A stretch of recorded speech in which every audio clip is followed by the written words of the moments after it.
Joining me for this briefing on our actions earlier this morning are Colonel Sophia Qureshi and Wing Commander Vyomika Singh.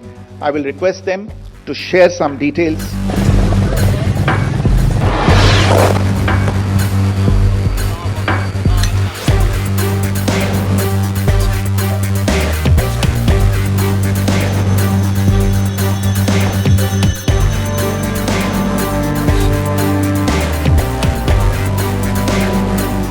As you are all aware, on April 22, 2025, Pakistani and Pakistan-trained terrorists belonging to the Lashkar-e-Taiba carried out a savage attack on Indian tourists at Pahalgam in Jammu and Kashmir in India. They murdered 26 people, including one national of Nepal, causing the largest number of civilian casualties in a terrorist attack in India since the 26 November 2008 attacks in Mumbai. The attack in Pahalgam was marked by extreme barbarity, with the victims mostly killed with headshots from close range and in front of their families. Family members were deliberately traumatized through the manner of the killing, accompanied by the exhortation that they should take back the message. The attack was clearly driven by the objective of undermining the normalcy returning to Jammu and Kashmir. In particular, it was designed to impact the mainstay of the economy, tourism, with a record 23 million tourists visiting the valley last year. The calculation presumably was that harming growth and development in the Union territory would help keep it backward and create fertile ground for continued cross-border terrorism from Pakistan.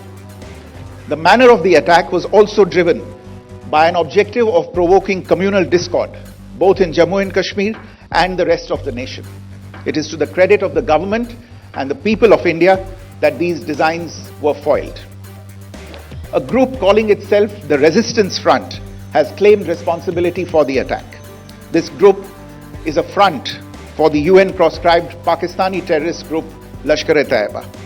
It is notable that India had given inputs about the TRF in the half-yearly report to the monitoring team of the UN's 1267 Sanctions Committee in May and November 2024, bringing out its role as a cover for Pakistan-based terrorist groups.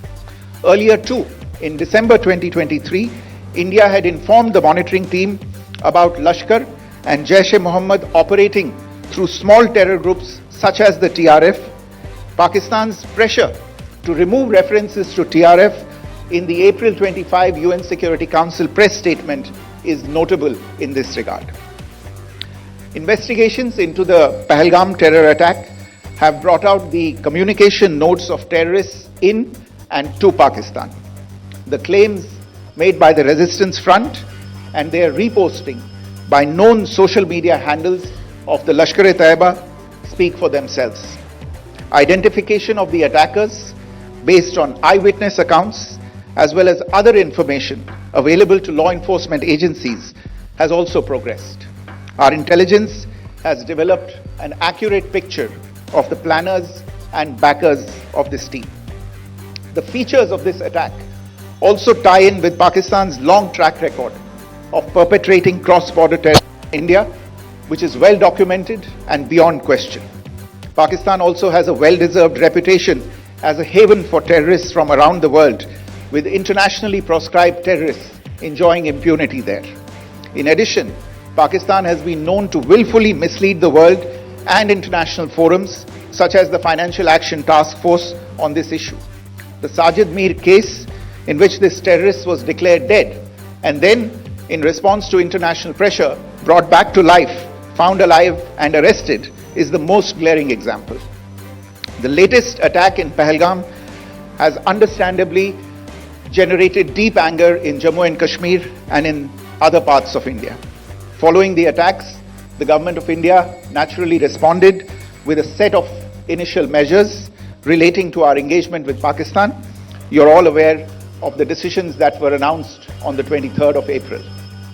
However, it was deemed essential that the perpetrators and planners of the 22nd April attack be brought to justice. Despite a fortnight having passed since the attacks, there has been no demonstrable step from Pakistan to take action against the terrorist infrastructure on its territory or on territory under its control.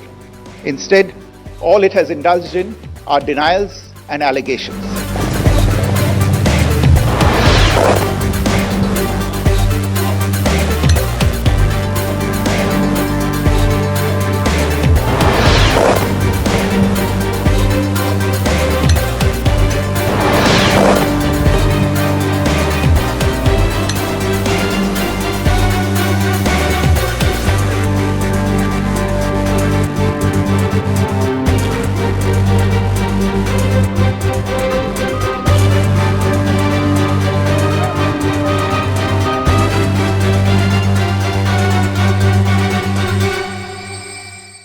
If you like this video, then like, share and subscribe to Mirror Now.